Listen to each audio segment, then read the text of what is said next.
Today's interview is brought to you by Psychotoxin Press, www.psychotoxin.com. I don't care what your flavor of horror in, whether it be novellas, short stories, or full-length novels, they have it, with thousands of selections to choose from, all written by indie authors. And also, great news! Use this promo code HorrorRealm10 and you'll get 10% off in your first order. And make sure to tell them that the Horror Realm sent you. Go down that link in that subscription box, click on it, put in that promo code HorrorRealm10. Check it out. Psychotoxin Press.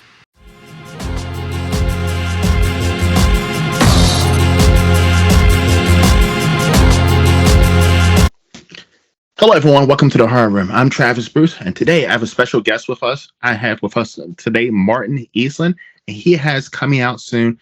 It's a collection of short stories that's called Out of the Ashes. Martin, welcome to the Horror Room. Thank you. So meet you. So tell us a little bit about Out of the Ashes. Well, basically, it's a collection of 18 short stories, mostly suspense, thrillers with horror elements where I can put them. And there's other stuff at the back of the book as well for those who like that sort of thing. It's just a collection of various stories. You get an evil orphanage where kids aren't supposed to be adopted apart from the kids that have lost, parents that have lost kids. And somebody goes in and actually adopts a couple of a kid by accident, and someone's evil. They're not allowed at the orphanage any more than maybe a month. And if they do, they start getting weird stuff happening to them. And also other stories with really freaky stuff in it.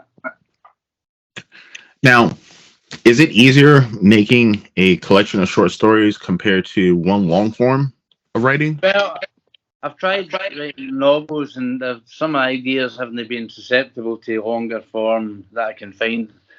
Short stories are a bit easier because I can get in them and I can get out of them.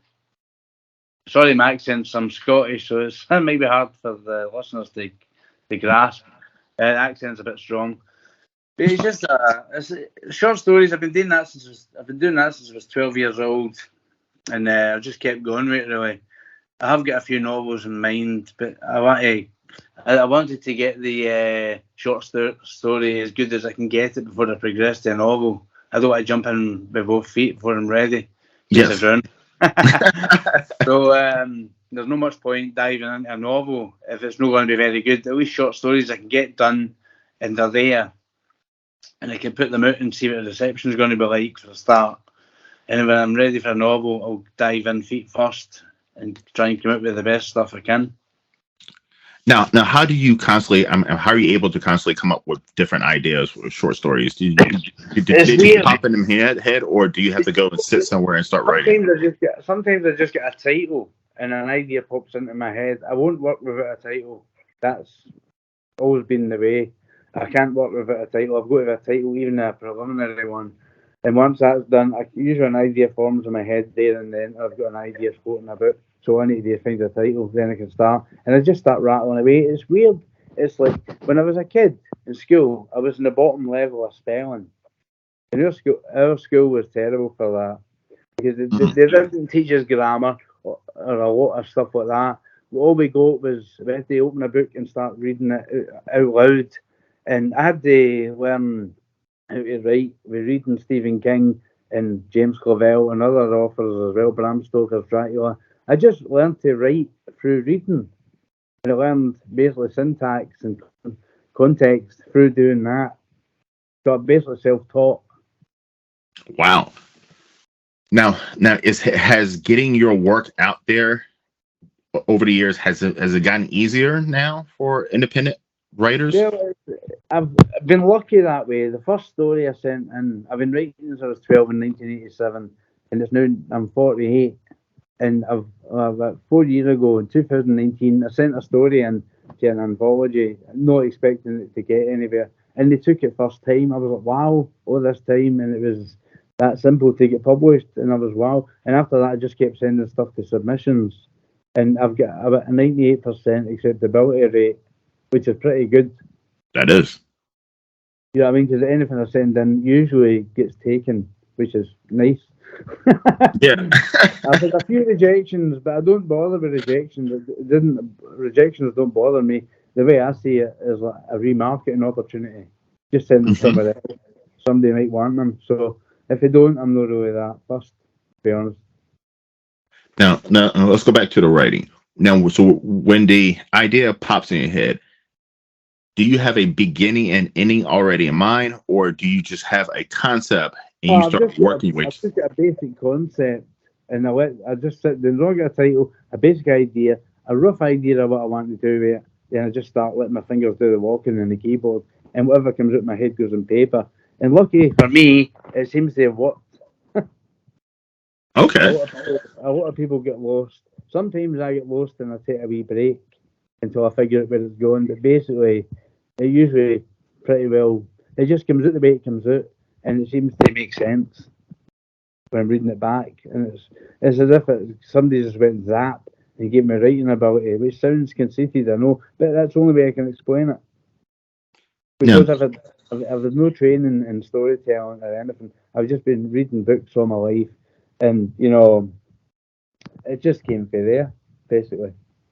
And do you have a special someone who you once you complete your story, you let them take a look at it before you send it out? Yeah, well, I've got a number of beta readers that I trust, basically with my life, because I told them, no, don't lie to me. If it's crap, just tell me.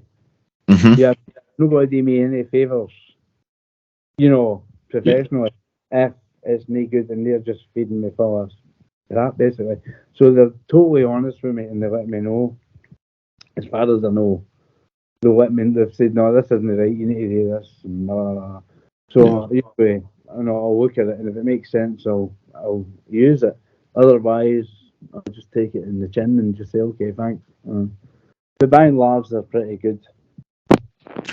Just because I mean, I assume it must be hard as a creative to get especially people who are close to you honest opinion about your work.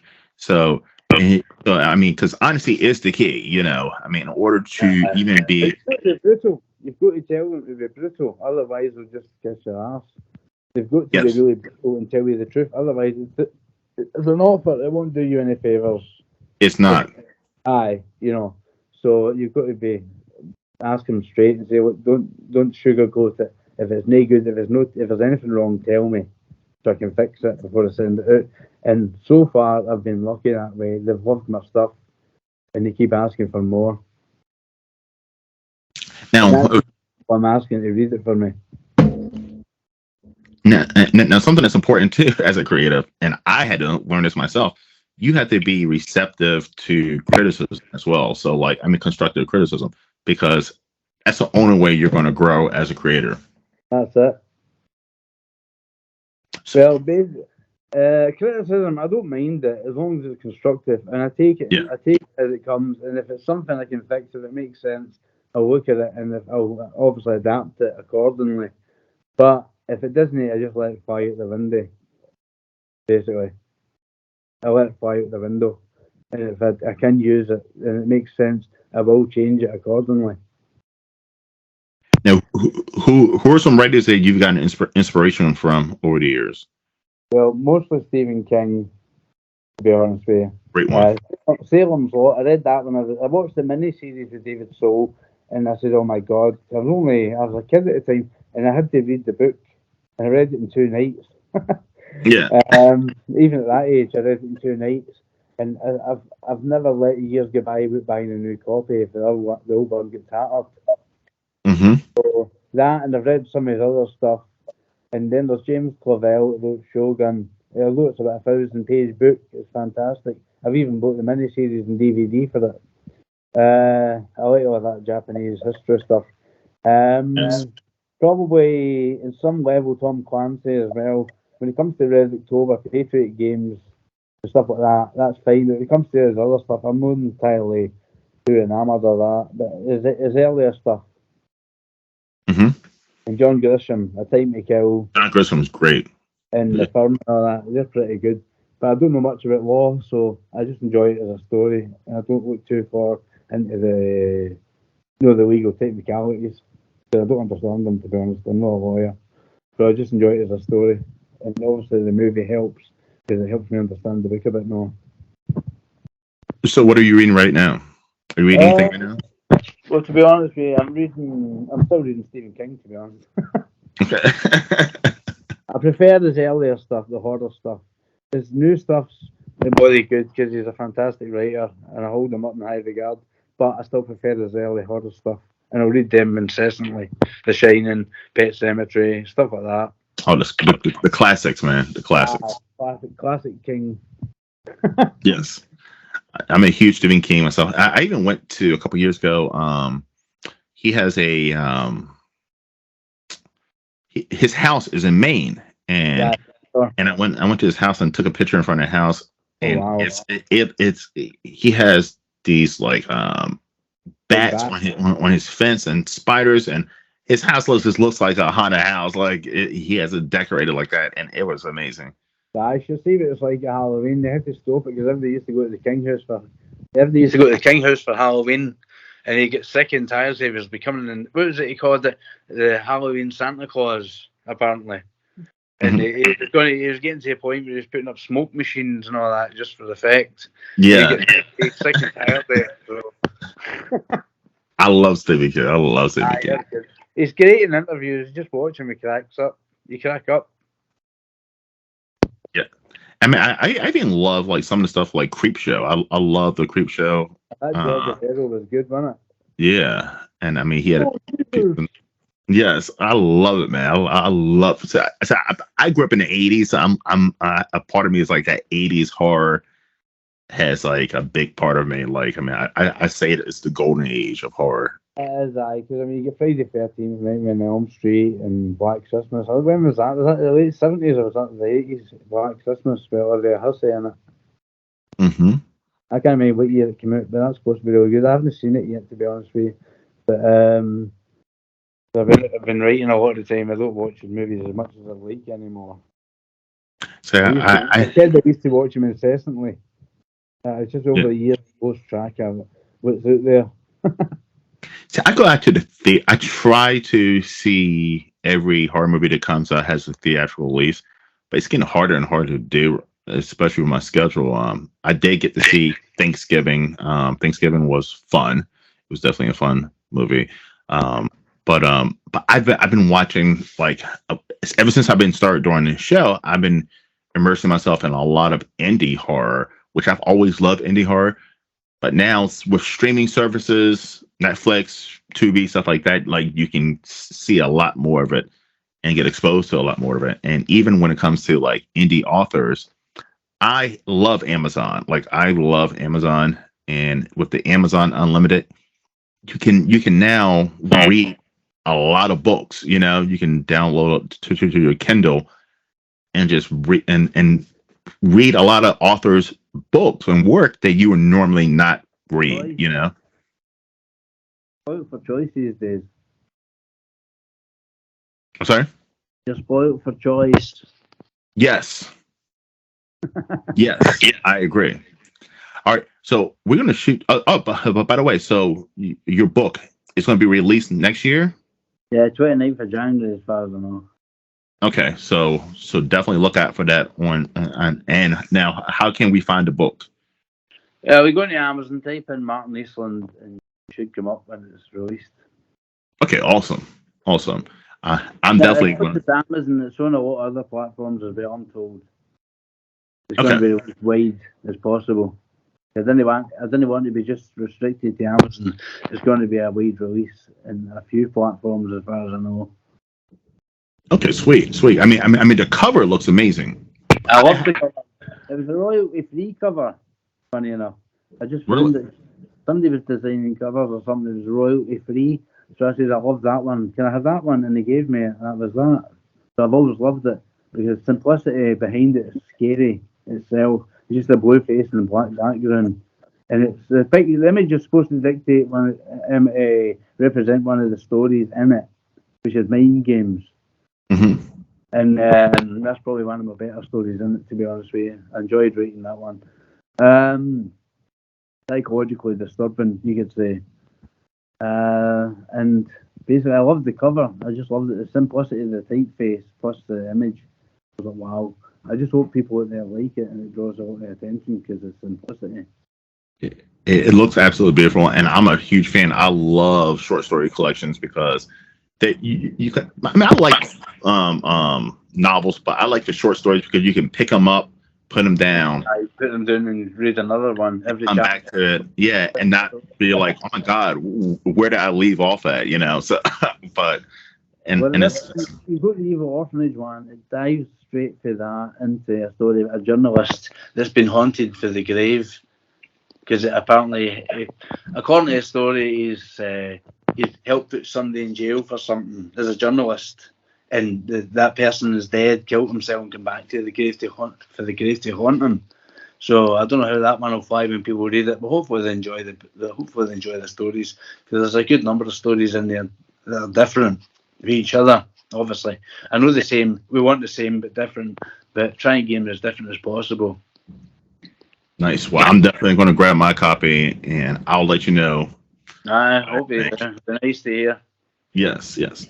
All right, so I'm going to shoot to the. I'm gonna ask you 3 random horror questions. Right. Are you ready? Yeah. All right. What is your favorite all-time horror movie of all time? Salem's Lot 79. It's a good one. That's a good Because one. it's simple, the effects are simple. It's no contrived, it's no overdone. It's just hauntingly scary, and the music freaks me out. I've even got the soundtrack in my phone. That's how good it is. It is. Now, all right. So the second question is, I don't know if you heard that, but they're remaking Salem's Lot. How do you feel about that? To tell you the truth, I'm excited and I'm nervous about it because I loved the first one. The second one has its good points. Rob Lowe is fantastic in it, but not as good as David Soul, to be honest. But I just hope that this third one veers back to the original quality. But I know it's going to be updated, like in the same vein as Insidious movies. Not really scary. You know what I mean? I hope it's got a bit more substance, but no overdoing the effects and all of that stuff.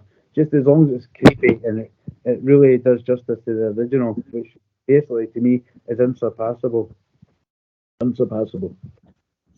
And I think even what they've done with the older Stephen King movies now and the reboots, they haven't done it. I mean, except for the second part of it, but the second part of it for the original Stephen King wasn't that good. But like the new Pet Cemetery that came out recently, I want to say about 2 years ago, that was pretty good. The first part of it. So I mean, they're kind of doing a good job with the reboots. Sometimes I feel they're going a bit too far. I mean, with the whole remake thing, they're taking good movies and trying to redo them, mainly because they don't want to take a chance on anything new. So they're going through the vaults and they're looking at old horror movies.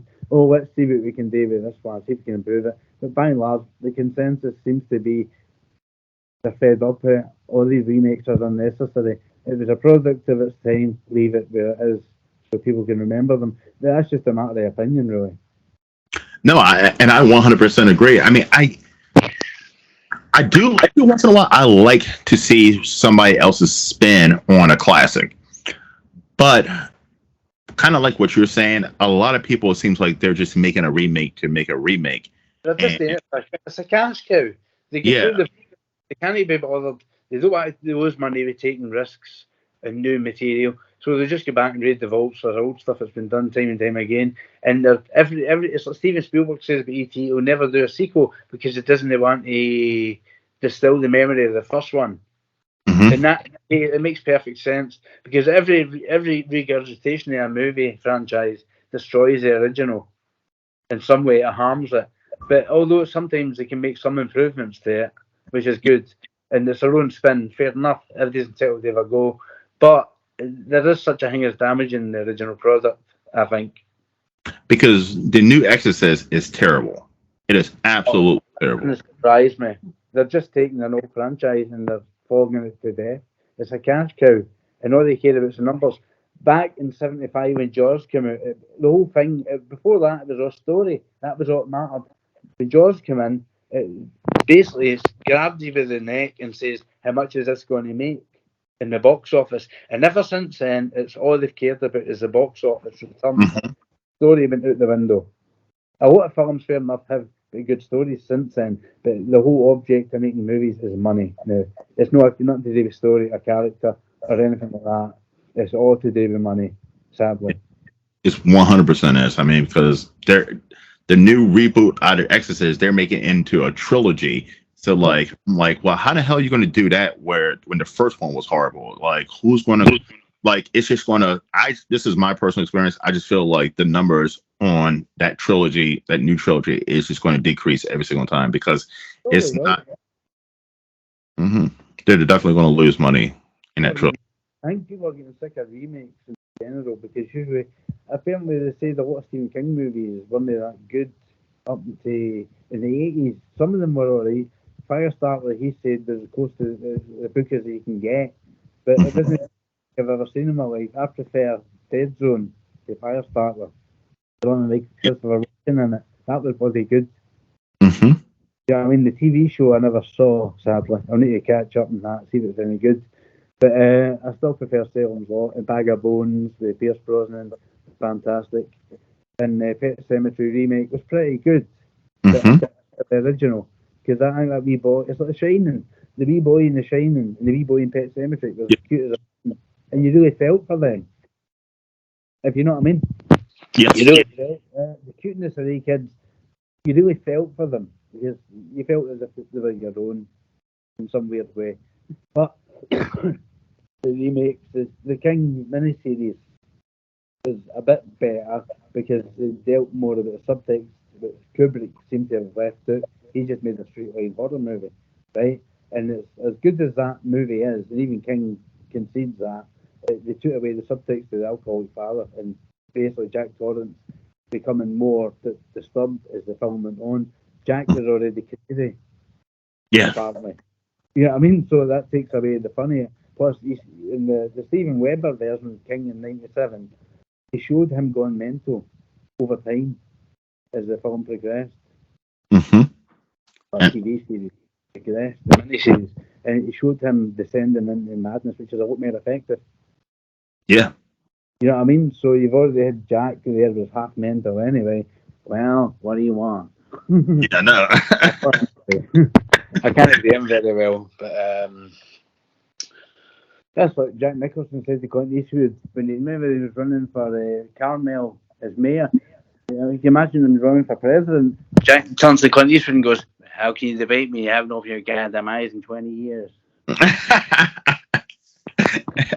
know what I mean? I love it. But people ask me, somebody asked me what my favorite Stephen King movie is. I would say Cujo. And I feel like it's such an underrated movie. I agree. I watched it not long ago. I got it on DVD. I hadn't seen it yet. I finally got into it, and I was like, "Oh my god, this is bloody good." You know what I mean? In the book, apparently the kid dies, but they kept him alive at the end of the movie, which is good. Nobody wants to see a kid die. Yeah, I know. It came close to it. He was lying half dead, and she managed to get him. She managed to snap him out, which is really good. But that bloody dog was ferocious. Terrified. I wouldn't want my kid in the car with my missus, but that barking at the window, that was a much. I was like, whoa. You know what I mean? I saw it as a kid, and it scared the shit out of me. I remember Cujo scared the shit out of me. Lewis Teague wrote Alligator and directed Alligator with Robert Forster in it for 1980, and I loved that as a kid. I've still got it here. I've got a whole bunch of. What? See that there? See that there? Yeah, nice little collection.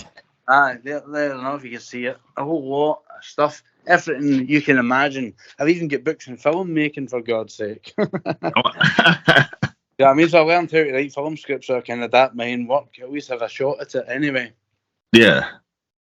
You know what I mean? I planned a big Bond type film. I've still not finished the script called Faceless. One day I might get that out. That'd be a good one. Set in Cape Town, you know what I mean? And it's basically Daniel Craig plays an ex-army sniper. He gets called in to infiltrate and wipe out Mads Mikkelsen as a South African drug lord. I thought that'd be fantastic. Oh, wow. You know what I mean? And Ben Kingsley in it as well.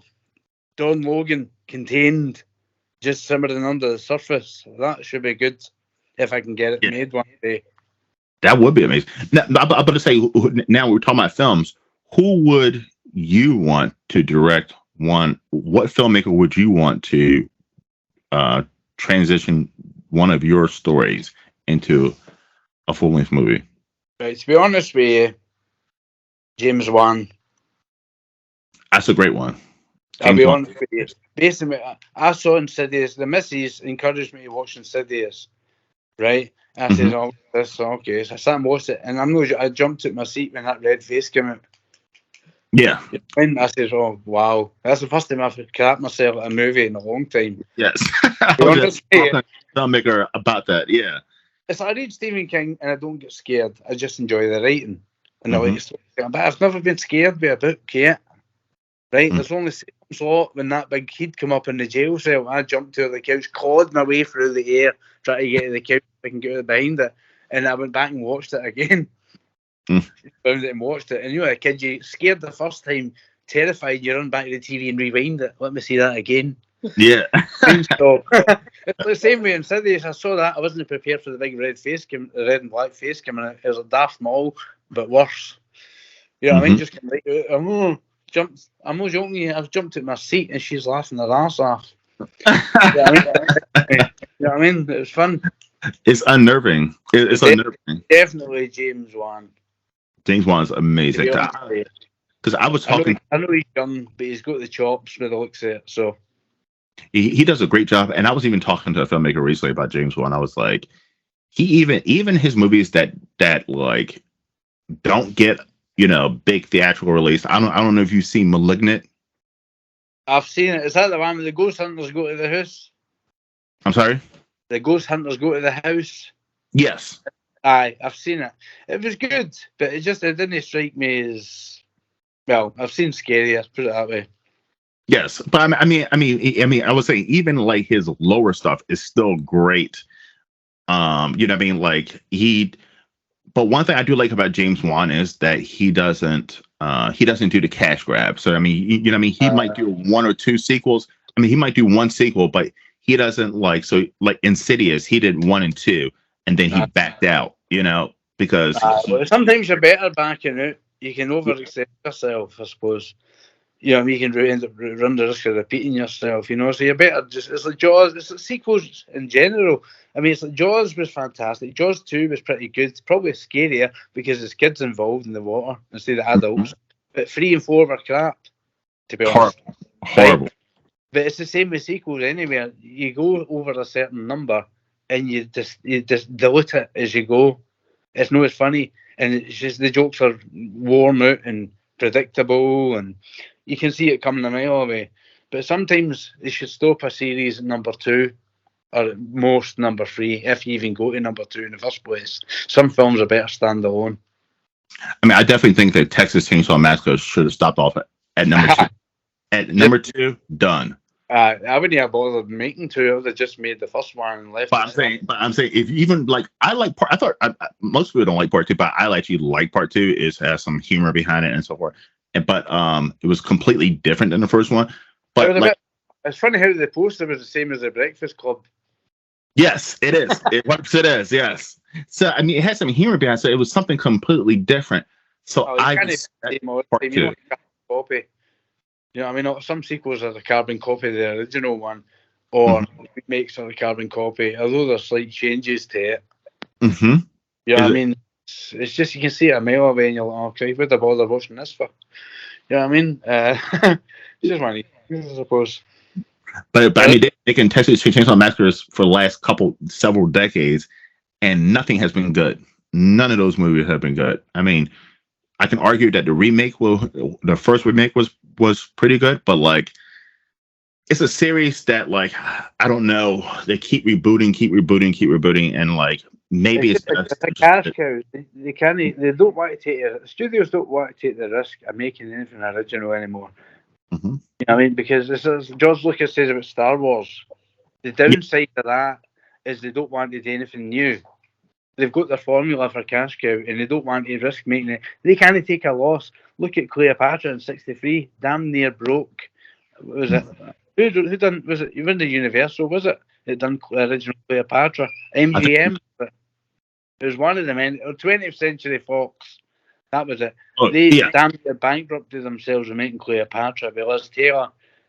You know what I mean? And they don't want to take the risk of losing money. That's how they're making these Marvel pictures. The effects are fantastic. I'm not taking that away from it.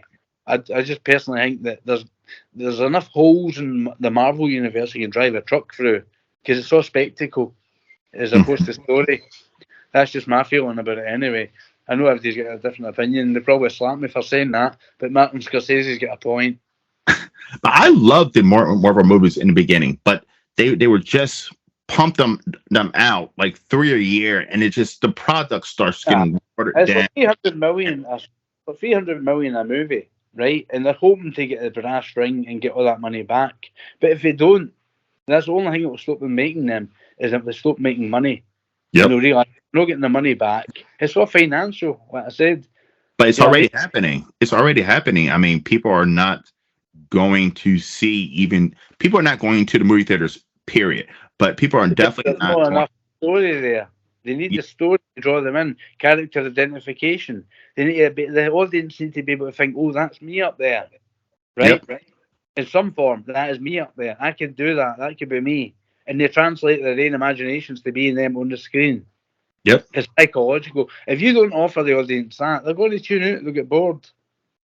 But the stupidest thing that, and I told someone, I said the stupidest thing that Marvel did was to release, they would put, let's say, Captain America 27 out in the theaters, and then tell people, oh, by the way, next month it's going to be on Disney Plus for free for you to stream and watch. Like, why do that? It's so stupid. Like, it's like, I remember the reason I went to the movie theaters originally. Let me educate everybody. A movie that went into the theaters, right? You had to wait at least 6 months to a year before you were ever going to see that on TV, DVD, video, VHS. So you had to go and see it in the theaters. But now with streaming services, that same movie is going to be up for, not for pay, for free within a month. Why would someone pay to go see a movie in a movie theater where it's going to be free? You got to wait just 1 month and see it for absolutely free. Exactly. It's a bit stupid, really, to be honest. It's a it's a dumb marketing strategy. I don't know why they would do that. I mean, you go to the theaters now, and it's like, it costs you. I don't know how much it costs you in the States. Over here, it's maybe about a tenner, maybe £7. 15. It's about $15 here. Popcorn, you get the food and tap here, and I know that's how they make most of the money. The theaters, the popcorn and the sweets and all that. Mm-hmm. The candy, as you say over there, candy and food. Yeah. The theaters get most of the money through that. Yeah, you know what I mean? So it's just basically fulfilling the house and that, and getting as many bums and seats as you can. Mm-hmm. But I don't know why they stop going to the theatre apart. They go to get a visceral experience, a communal experience. That's what I do. Is in the same building, laughing at the same things, jumping at the same scares. And on top of that, if you can't offer them some sort of identification with the characters on screen, it's like Scream series. They're fun to watch. But the difference is, the reality is, you get a serial killer running about the house, right? Mm-hmm. You out the front door, no up the stairs. Yes. What's the bloody point? I know they've got to stretch it out for an hour and a half, but it's just the logic defies logic. Anybody half a brain would run out the front door and get the hell out of there. They wouldn't be running upstairs if the killers can run upstairs and get them. Yes. But the story is they jump out the window and kill themselves in a fence below or something, you know. So. Yeah. But there was some kind of bragging rights. Like I remember, like when I was in high school, it was some kind of bragging rights by going to see Halloween, Curse of Michael Myers in the theater. Right? There was some kind of bragging rights because you would go to school the next day and be like, "I saw Michael Myers Halloween, Curse of Michael Myers," and everybody else would be like, "Oh my God, you're so lucky you got to see it." I have to wait until it comes on video. You know what I mean? And because you know what I mean, and like it was bragging rights because you got to see something. It was something special to go see a movie in the theaters. I could get into school and brag to everyone. Oh, I saw Superman. Wow. Yeah, I mean, you get to, and they go and see it if they can. Yeah. Yes, but I mean, I'm pretty sure if I'm in school right now, I say, "Oh my God, I just went to see Exorcist, The Believer." Somebody say, "Okay, asshole, I'll be able to see it next month on free on Peacock," which it is on Peacock free right now. Like, you know what I mean? Like, it's like pointless. It's not. It was supposed to mean going to the theater and see something was special at one time. And I love streaming services, but I don't watch streaming services. Like, I don't like it. The feeling of watching a movie on TV just doesn't do it for me compared to the theater. Well, I'm a there's no old school. competition. There's no competition. You get the sound, the THX sound, or whatever they're using now. It just blows you your seat. It's fantastic. It's possible you get seats you can lie back in. It's scary. Yes, you got Because recliner seats now, and people say, "Oh, why can't I sing surround sound in my house?" No, it's a completely different experience. Going to the theater. the good thing is you can pause the movie and go to the toilet Yes. without missing anything. You can't do that in the theatre. You go No. to the toilet. You go to the toilet in the middle of a Marvel picture, you've lost off the plot by the time you get back. Yeah, you also. But the reason I like, but the reason I like the theater is because this stupid thing right here. I'm forced not to look at, use, or anything with this stupid thing. I am not. I'm literally just focused on the movie. At home, there's so many different distractions that distract you from a movie. You get the wife on, you take the garbage out. You get the kids screaming at you for something. You know what I mean? You get the phone ringing. Somebody messengered you. You can't sit and do nothing. You know? Yes. Get me that. But Yes. So I just love the experience. All right. So Scotland, we call theatre the picture house. I'm sorry. In Scotland, in England, I think we use the Scotland. We call it the movies the pictures. The pictures. The way to see the pictures. Yes. So there's one a wee town called Paisley where the Parkham's from, Kelburn Cinema, and they used to have films on every week. And I was only up the road on the bus, and I used to got there. The first one was Back to the Future in '85. Then the quickly Police Academy 3, Young Sherlock Holmes, Rocky 4 and 5 when they came out. And the only one I missed was Cobra. I wanted to go and see that, but it must have been Noel that day. I was raging. But no, I loved sitting in there. It's a wee theatre, two screen house, and it was fantastic. It was really, really intimate. It's like an unplugged session for movies. Yes. The place was full. It was jumping, but it was only two theatres, you know, in the building, and the wee sweet shop downstairs. But they're the fond memories I'll never forget. Yes. That's what gave me my love of movies. Yes, I've seen so many movies in movie theaters, and then I try to watch them at home, and it's a different experience. I'm like, it is completely different. I mean, I would see a movie in a movie theater and be like, this is the most amazing movie ever, and then go home and watch it on a streaming service, and I'd be like, why the fuck did I like that movie? It's not that good. Surround sound in your house, unless you're lucky.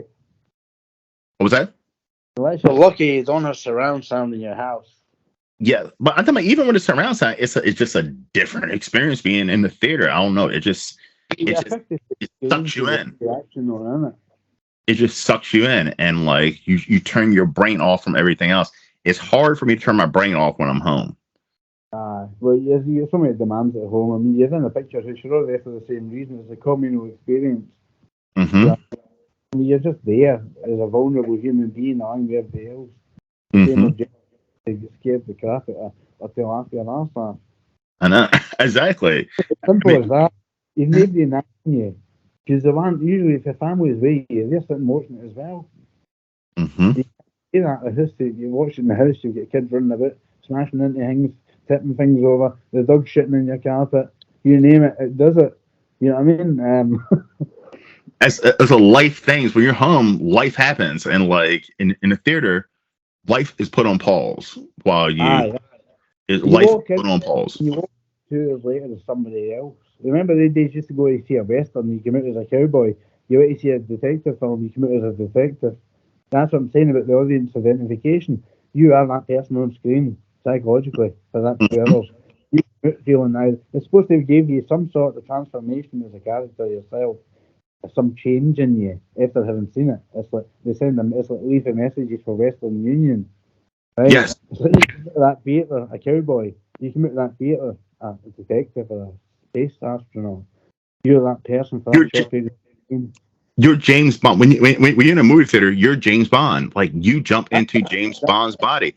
Watching a movie at home, I'm not James Bond. I'm Travis Bruce watching a James Bond movie. In the house, that you're just Travis Bruce watching. Yeah, well, I'm not watching a James Bond movie. Sean Connery. Yes, Miss Moneypenny. Welcome right now. I'm doing a board. Exactly. But you become the character. And when you watch it in the theater, you become immersed into the movie. Like now you are the main character. And watching at home, I just don't get that experience. Once again, I'm just Travis Bruce sitting on the couch watching James Bond. That's it. Yeah. Okay, Martin. So where can everyone find you on social media, my friend? Well, just I'm not actually logged onto all that social media stuff. I'm not too good with computers, so I'm a bit slow with that. But Crystal's getting me there slowly but surely. Okay. Just setting up a lot of stuff. I'm not too good. Honestly, I'm hopeless with computers. I know how to type on them. I know how to arrange things on them, but that's about it. See, when it comes to fixing them or doing it and this new email, I don't bother with email. I get them new, I do new. But I didn't bother with it before. And same with Twitter and all that. I'm on Facebook. That's about it. Okay. To be honest, I've got a love-hate relationship with Facebook. I don't agree with it for what it's done to society in a lot of ways. It's cut off communication. It's opened the doors to infidelity by about 1,000%. You know what I'm saying? It's just done too much damage. But it is good for some things. It's good for networking, but I agree. Social media is the devil. I mean, so social media has, I mean, especially, so I'm 41. That generation that's after me and the generation that's coming after that one, that's when they're fucked up. They're fucked up when it comes to social media. I mean, communicating is basically, I'm sitting in a house on a computer, staring at a screen like a complete idiot, talking to people I don't even know. You know what I mean? Really. And I mean, you get 5,000 friends. Now you get 5,000 people snapping at your heels, and they don't give a fuck either way. Yep. And then and I might get some shit from saying this, but it's fucked up young women's heads too. Like young women think that, you know, posting their ass and their titties on there, like that is going, I don't know, it's weird. Like everything is just so, and I sound fucking old now. But just watching social media, it's just everything is so fucking weird. People post. People post breakfast on there. Look what I'm having for breakfast. It's a big brother over here. But not that. I've seen professional people. When I say professional in this industry, in the filmmaking, authors. They're supposed to be professionals, right? And they're posting their relationship shit on what's called. Oh my goodness! I just found out my husband is cheating on me, or my boyfriend is cheating on me, or something like that. And I'm like, whoa! You're a professional. You're not supposed to put that on for everybody to see. Open the doors to too many options. Before, if you wanted to mess about on somebody, you had to go to the pub and do it. Now you just click one click of a button, you're talking to some other guy who's opened the door to the opportunity of getting you off your man. Easy as that. It's a joke, really. I mean, it's opened the door to so much crap. It's like divide and conquer. Facebook, the objective of Facebook and social media is to divide and conquer the nature, tear it apart, piece by piece, until we don't know how to communicate with each other. Not at all. Not at all. Everybody's lost. I mean, it's all. I mean, there's a lost society that's coming up. They're dead. Honestly, in some ways, communication-wise, they are dead. Facebook is down. Everybody's lost. They don't know what to do with themselves because they're too busy looking at their phones as soon as they get up in the morning and see their kissing their husband or wife. Good morning. They're too busy. First thing they own their phones. Oh, what's happening? What have I missed? But not only that too. If you notice with the youngest generation, everybody wants to be famous now. Everybody's a creator. Everybody's a creator. Everybody's a model. Everybody's something. Like, what's wrong? What's wrong with just being a normal person, like an average person, and just living an average life? And exactly, because that's not good enough. Sadly, everybody has to be famous. Like, and it's like weird because not everybody can be famous. Well, the simple fact is, and a lot of people are saying this, there's a lot of stuff going about Hollywood. I'm sure you've heard it without me repeating it. And there's a lot of nasty stuff. Right? And you wonder why anybody wants to be part of that at all. Because they're just walking right into it. I would you look up, type in Hollywood scandals, and you'll see what I'm talking about on YouTube. You'll see the video of the rappers and everybody else telling you stories, horror stories. And Ricky Gervais, that's the honesty, that wasn't a lie. He said he was making jokes, but he wasn't joking. Hmm. A lot of that, you see the reactions on their faces, they're crapping themselves. Because he was basically, all the jibes about Jeffrey Epstein and stuff like that. That wasn't a joke. You see the panic in their faces, they were faking it. They're actors, they're faking laughing and joking about it. They were raging. Yep. They were torn apart raging. Because basically, Corey Feldman was down there saying, stuff like pedophilia has been going on Hollywood since Christ knows, time immemorial. And that's probably the reason a lot of these young actors either get out of acting or they kill themselves because they couldn't deal with the emotional upheaval that it caused. And Yes. I never know the truth of it, but it's a good possibility. It's true. Why would they be saying it otherwise? Apart from being disgruntled because they get sacked and couldn't get work, it's the only other option available. Why they would be saying that? Like, I want to be. Listen, I would love to. I don't want to be famous. I'm not famous. I want to be successful. I will hope that my YouTube channel blows up, and be something, But I don't want to. I don't want to sell my soul. Yeah, they are. To be successful. You know what I mean? I don't want to get to that point where I'm don't have respect for myself. You've got to maintain integrity. If you can't do that, get out of the biz. I'm just happy writing stories. If my books get anywhere, if my stories are loved all over the world, I'm happy with that. As long as I've got a bit of money after it to enjoy my life with and to a modest level, I'll be happy. It's the money I've ever had in my life. That's the same thing. I mean, if I can make a little bit of money off of this channel to keep the channel going, I'm happy with that. But I don't need to be a millionaire or be a Mr. Beast or anything. You'd never spend it, and even if you did get all that money, say you were worth 200 million, right? Or Paul McCartney, he's worth over $1 billion. Mm-hmm. Spend that in his entire life, and the government would probably get half of that if it didn't find some way, like an offshore account, to put that money into for his kids. The government would nab it for taxes, inheritance tax you get over here. I don't know what the capital gains or whatever. You'd need to pay a crap load in tax for it, right? So when you die, I'm saying, when he goes, he's going to have to pay a shitload of money, to tax to be able to give it to kids so they don't get hit for it. But they'll get hit for it because it's in their possession. The tax man can't get certain in his life is death and taxes. So if you get rich or the only way to avoid the tax man is to be poor. But I actually saw something that was just completely true. Like in this country, especially in the United States, you don't own shit. So people think I own a house. No, you don't. But you do not. You can have your house paid in full. You miss that property tax, and you'll see how if you own that house. Like the whole man. I own a car. Okay, don't pay your taxes or do something like that, and you'll see how quickly your registration will be suspended and they'll tow your car away. You don't own nothing. Nobody owns nothing. Repo man of the app. Yep, no one owns nothing. The only thing you own, and you don't even own yourself. I mean, you don't own nothing in this world.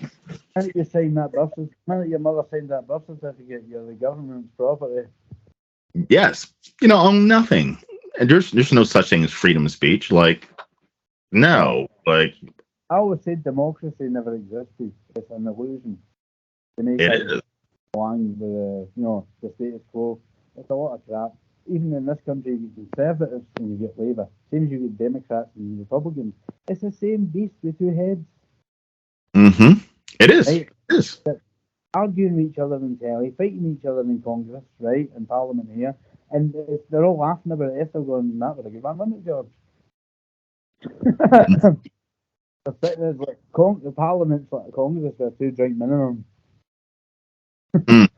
But I'm sorry now, I see it a lot because I deal with a lot of real estate investors, and it's an absolutely disgusting movement that goes on in this country where, someone buys a house, paid it for some old lady and her husband, and the house is paid in full, and now they can't afford their property tax, and then the state comes in, swoops in, buys a house, and then And then there's Yeah, real that's almost. and then real estate investor vultures who are sitting there waiting, and they go in and buy up your house for a quarter, if not 10% of the worth of what you pay for the house. And they can sell it full price. Yep. It They happens every single day in this country.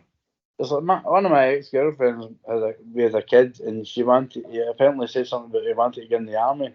I wasn't happy about it because they're supposed to be expendable. They can basically they get in the army, they get a house through it. They're married, right? As soon as he combat, they take the house off her. They take the house off their wife and kids and leave them homeless. Oh. Their house. It's an army house. Oh yeah. Yeah, I don't imagine it's the same over there.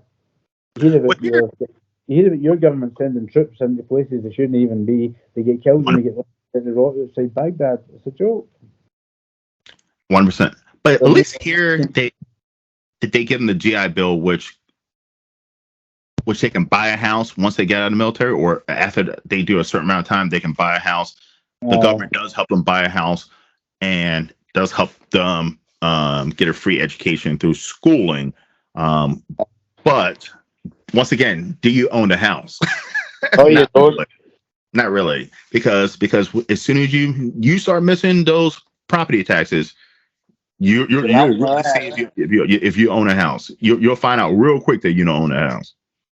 You're out in your ass. Yep. All right. Throwing your garbage out after you. What was that? Throwing your garbage out after you. Oh, listen, it's crazy the way it is, man. It's crazy. But listen, everybody, look out for Out of the Ashes on Amazon and Goodreads and everywhere where you can buy books. It's going to be out sometime next month in January, towards the end of January. Type in Martin Eastland and you should be able to find it as well.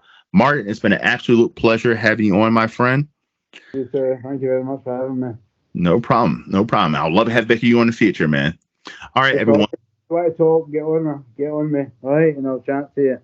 Most definitely, brother. Most definitely. Well, everyone, thank you for coming to the Horror Room. I'm Travis Bruce. I'm going to see you guys next time. Take care.